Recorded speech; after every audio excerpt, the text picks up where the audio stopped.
This is Digivation Network. Hello everyone, welcome to another interesting edition of the Digivation Network with Byra Gabi. I am Gideon Tobleba. If you want to stay informed with issues that has to do with ICT, business, lifestyle and innovation, your only option is to visit our YouTube channel at www.youtube.com/Digivation Network, or you go to our website at www.digivationnetwork.com, or better still, you follow us on all our social media handles displayed on your screen. On today's edition, we have a special report that borders around bank fraud or financial fraud as you may have it. It is rising on a daily basis and we need to know the cause and the solution.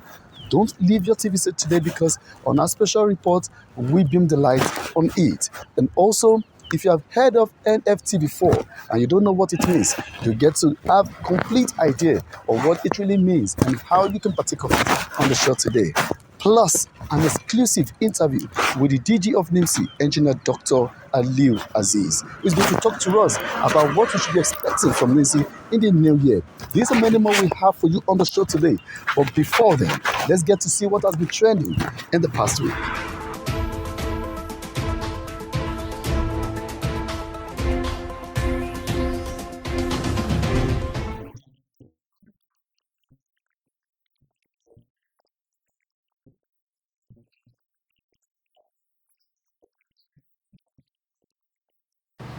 The engineering body, in a statement signed by the outgoing national chairman, Engineer Kings Adeyemi, singled out Executive Vice Chairman Professor Umar Garba Dambata and the entire management staff of the Commission for the accolades. Engineer Kings noted that the remarkable landmark achievement was attained by NCC at a time when COVID-19 pandemic continued to force postponement of many highly anticipated 5G spectrum auction throughout the world.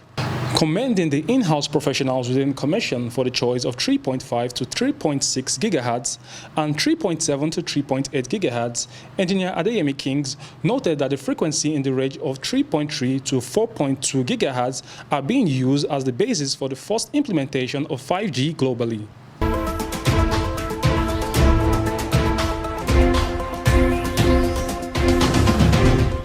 The IMF suggests central bank digital currencies like e-Naira are better bets than cryptocurrencies, including Bitcoin.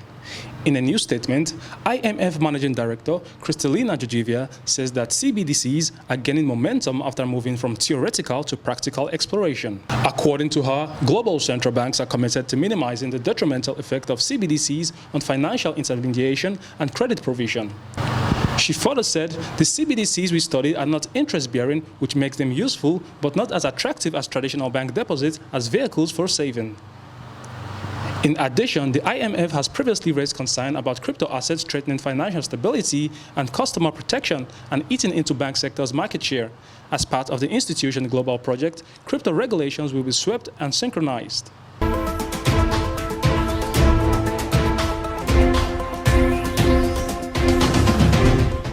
Intel has agreed to buy Tower Semiconductors for $5.4 billion, the company announced on Tuesday as it seeks to meet rampant demand for computer chips.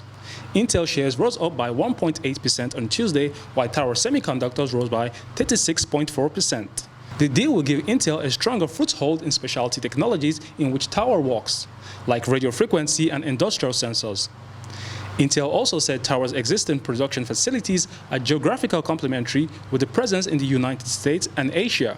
And it's a continuation of Intel CEO Pat Gelsinger's strategy of making massive investments to boost production.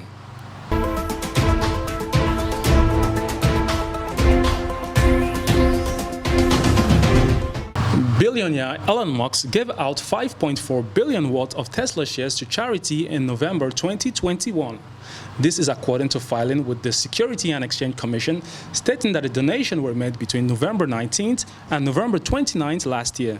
The donation occurred as the billionaire battled with Bernie Sanders and Elizabeth Warren over the inequality of taxes and a potential wealth levy.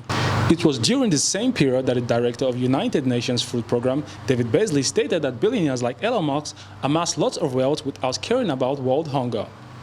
Elon Musk, however, responded by saying he would sell Tesla stock if the United Nations could prove that it would help end world hunger. Based on the rate of the stock on the day it was donated, the gift was worth $5.7 billion, making it one of the largest donations in charity in history.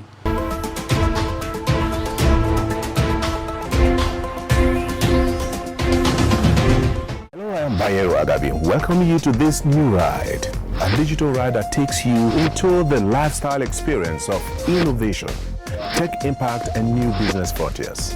This is Digivation Network.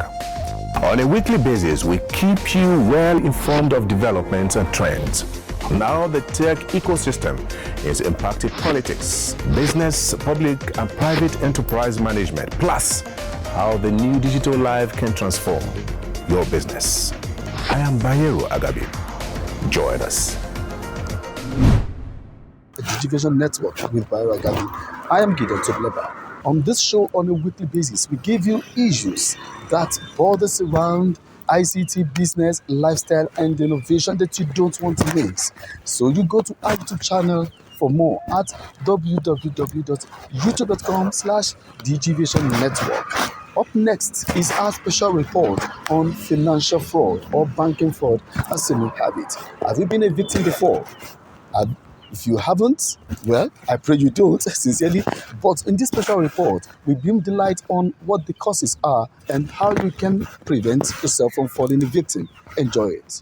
To meet the need for financial inclusion, there has been a rapid expansion of new technologies and innovation which are helping to make it more economically viable for banks to reach the unbanked populations.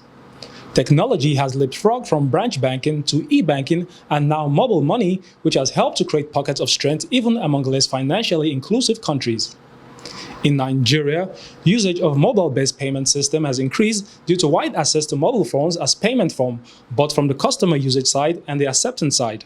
A youthful population, increasing smartphone penetration, and a focused regulatory drive to increase financial inclusion and cashless payments are combining to create the perfect recipe for thriving fintech sector. But these variables have not just been drivers for financial inclusion alone. The increase in transaction processing, speed, and available channels come with an unfavorable side effects. More vectors for fraudulent activities. Digital reach of mobile-based payment system has increased due to wide access to mobile phones as PIN frauds. In the past, the cash was actually physically in the banks. So practically on a daily basis, weekly basis, on weekends, for those who were monitoring that space in the past, you will have cases everywhere, north, south, east, and west, Lagos, Abuja, Owerri, Kaduna, where robbers are busting into banks everywhere to take cash from the vault. But you don't find that happening, on a wide scale anymore. Frauds have all migrated to the digital space. And studies have shown that the bulk of frauds are happening 90% and above on different channels. And how are they happening? They can be through phishing, simple phishing. So a lot of us will be receiving email messages from different sources announcing different things. And the fraudsters are also very smart. So they take advantage of current happenings in the economy, what is happening around. According to the Nigerian Interbank Settlement System, and how are they happening? They can be through phishing. ₦1 billion in loss. Simple. These figures, some within the banking sector believe are understated. Although fraudsters are the major bane in this situation, most bank fraud happen with the collaboration of someone from the inside, a staff of the bank or a staff of an organization whose business accounts is being targeted. Not new. There are of two categories. You have the intentional insider threat and you have the unintentional insider threat. The intentional insider threat is when a malicious actor within the financial institution consciously works with a syndicate to carry out crime in the bank financially or through any existing channels. And this is this is a commonplace globally, you understand? The trends we see in this is actually when it comes to large scale attacks against financial institutions and against customer data. You understand? Most insider threats are caused by the insider supplying third party with customers' information, critical information, such as their PIN, their token, Even their date of birth is actually, as we see new technologies evolve, your date of birth is actually very, very critical information. Most people don't know, you understand, because you still have part of the trends in cybercrime now against in the financial services industry. You see new technologies bring in social pay. I know we have Facebook, they've announced their payment services, WhatsApp Pay, it has taken off in India. I think more of our concern should also be when these services come into our country, what are the policies that are going to be controlling these services, you understand? Although the insider in almost all cases is not the originator of the bank fraud, he or she plays a significant role in the operation. Compliance also has to cut across every organization or business legal entity that is holding customer transactional data. Compliance when it comes to standards, compliance when it comes to PCI DSS, compliance when it comes to technical controls, operational controls, security controls you have in place to ensure that customer data is secure. Compliance also when it comes to innovative and emerging technologies that helps you stop cybercrime, such as unified endpoints that gives you anomaly detection. The lack of willingness of banks and regulators to invest in understanding the risk landscape, assessments, policies, procedures, and controls would continue to result in knowledge gap that serve as a broad highway for fraudsters to walk into Nigerian banking system. This is Digivation Network. That was our special report on financial or bank fraud, as you may call it. Now let us look at NFT. What is NFT? How can you benefit from it? Enjoy this special package put together by Princely Momodu. Hello everyone, I'm Princely Momodu, and today I'm going to be telling you about NFT. Now, chances are you've heard of the word NFT, but you don't understand what it means. So I'm going to be helping you understand the concept of NFT. Now, NFT came around in 2014, but it wasn't until 2021 this novel technology became mainstream and disrupted the world of arts and industries beyond. Now, NFT stands for non-fungible token, and non-fungible means something that cannot be exchanged with another because it's unique. Take, for example, a piece of art. A piece of art is unique, so you can't exchange it for another because they are different. Like, for example, the Mona Lisa painting. Now, fungible, on the other hand, means something that can be exchanged. For example, you can trade one Bitcoin for another and still get the exact same Bitcoin. So what exactly is NFT? NFTs are tokens that live on a blockchain that represents ownership of a unique item. So why is this helpful? Well, tracking who owns a digital file is tricky because it can be copied and distributed easily. So how can you prove who's the original owner when everyone has an identical copy of the file? NFT solves this problem. Imagine you made a JPEG piece of art on your computer. You can create or mint an NFT out of this. The NFT that represents your art contains a bit of information about it, such as a unique fingerprint of a file, a token name, and symbol. This token is then stored on a blockchain, and you, the artist, becomes the owner. Now you can sell that token by creating a transaction on a blockchain. The blockchain makes sure this information can never be tampered with. It also allows you to track who's the current owner of the token and how much it has been sold in the past. It's important to note that the artwork itself is not stored within the NFT or blockchain. It's only its attributes such as fingerprint, hash of the file, or token name and symbol.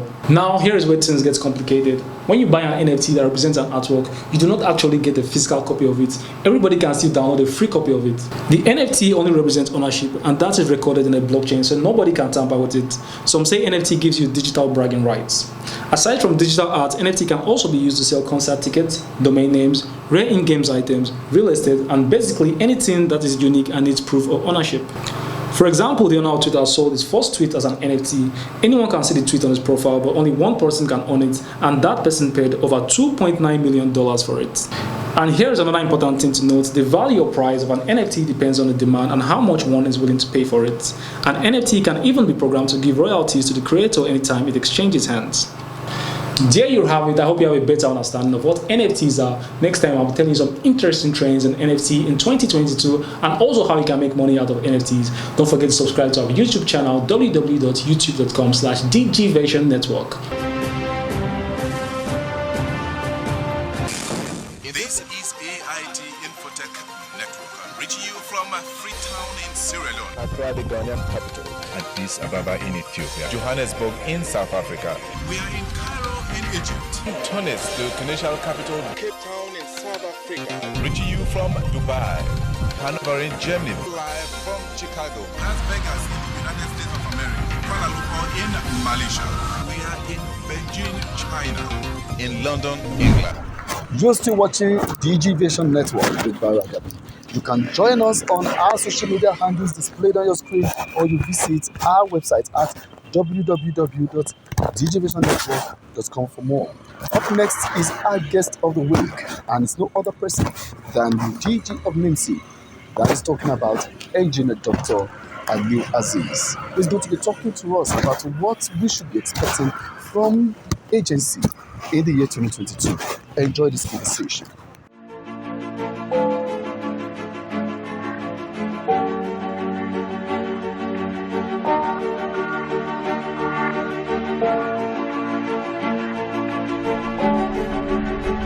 As you know, our mandate is to enroll everyone and issue them with a unique identification called the national identification number. And so far, before last year, we enrolled more than 42 million records. But with our movement from Presidency to Ministry of Communications and Digital Economy under the able leadership of Professor Isa Ali Ibrahim Pantami, then the introduction of the SIM-NIN linkage, then it's the data collection astronomically grew from that 42 million to more than 70 million last year, and also that we were able to also commence enrollment using third parties, and that helps a lot to move into the nooks and crannies. But compared to the absolute population, we still have a far cry, and we believe that probably this year, if the World Bank funding also commences in earnest, then it means that we should be able to enroll the whole population before the year runs out.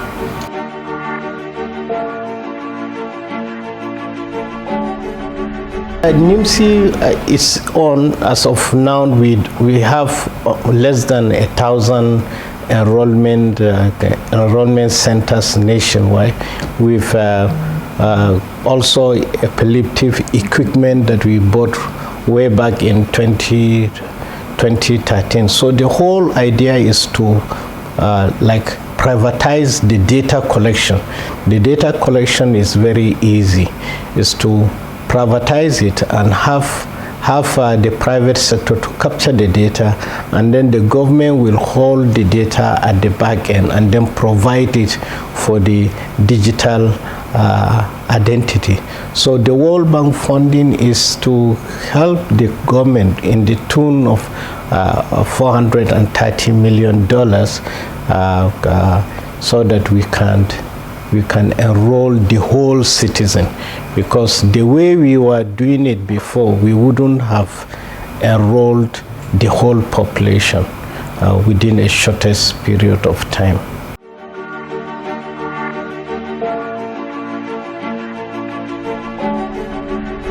Well, right now that we are in the digital economy, and then it is also realized that data is the foundation, that for the digital economy to flourish, the citizen needs a smartphone. The citizen also needs internet and broadband to really interact. But also you need the identity of those people that are using the infrastructure. Therefore, that is where this data is. So the identity data is like the foundation of the digital economy. Therefore, the resources from the ministry, and also including what NIMC already has, are being utilized, and also that we also require to in the first place, the most important resource, as you know, is the people. Then you need the processes, and also you need the technology. Some of our system are old system, but also when we moved to the ministry, the government have approved 25 billion infrastructure upgrade of our system, which we are following up to make sure that it happens this first quarter of 2022. So with that, we believe that we should be able to, before the World Bank program commences, then we believe that all this help that we get, not only from government, but also some of the telecom companies, financial institutions are also working hand in hand with NIMC to make sure that those things happen.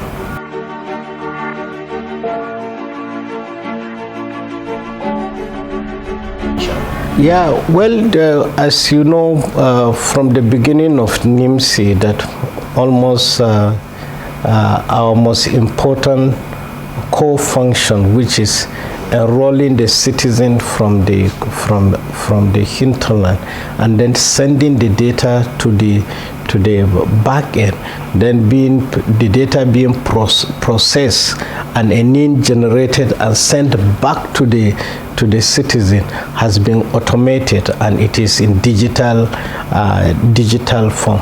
And way back since 2013, we have been certified on the ISO 27001 on the information security, which every year we go through the process of renewing it. Therefore, and updating the information that we have, the learning that we have. So it's just to be sure that the system is in digital form. It allows also for verification that when the citizen goes to any service provider, whether public or private, that they should be able to access our system digitally.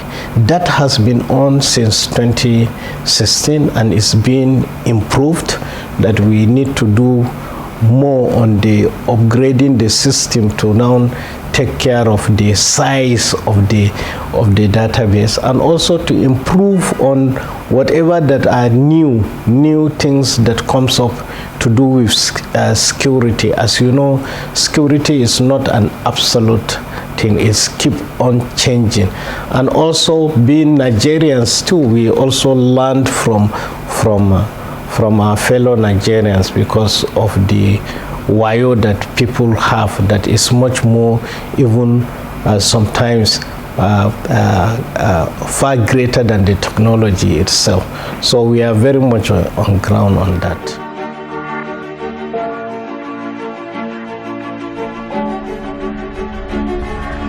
Well, someone alleges that he was able to have access to Amazon Web Services, which is on the cloud, that and it has to do with some digital identities. So, and immediately the social media thought that it is Nigeria's system, and therefore we came out to say that no, it is, first of all, we don't put our things on Amazon.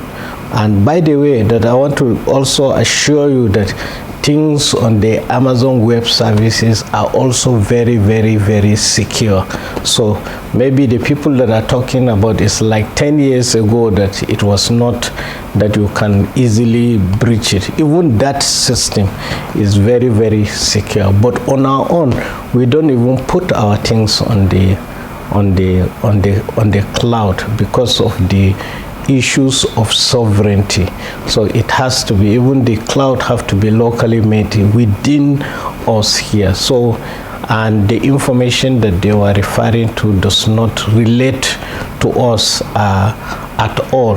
And even the person that did so also came out to clarify that it has nothing to do with the Nigerian system. So there will be always this kind of information and when you live in the digital era. But as I told you that we are also very, very typical Nigerians, and we understand those wayo, and we have people that are always trying to hack the system to tell us where we need to improve the system. And that is the importance of having all those certifications too.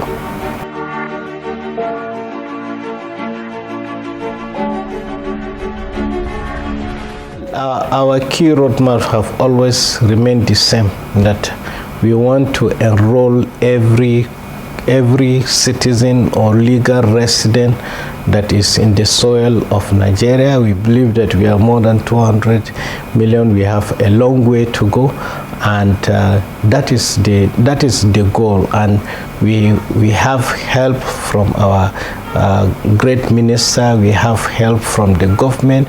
We have understanding of the financial sector. We have understanding of telecommunications sector, and also we work with all our donor partners. The goal is to enroll everyone, and also we want the citizens to also come out en masse to enroll, because they need their digital identity so that the government will know them, will understand them, will be able to also help when they have problems. This is Digivation Network. That was Engineer Aliu Aziz, the DG of NIMC, who has been talking for us about what we should be expecting from the agency in this new year. They have been trying, and we really want them to do more so that data can be safer and more accessible in the country. On this note, we can the show for today. My name remains Gideon Tublaba. Join us again next week for another interesting edition. Until then, stay out of trouble and be safe.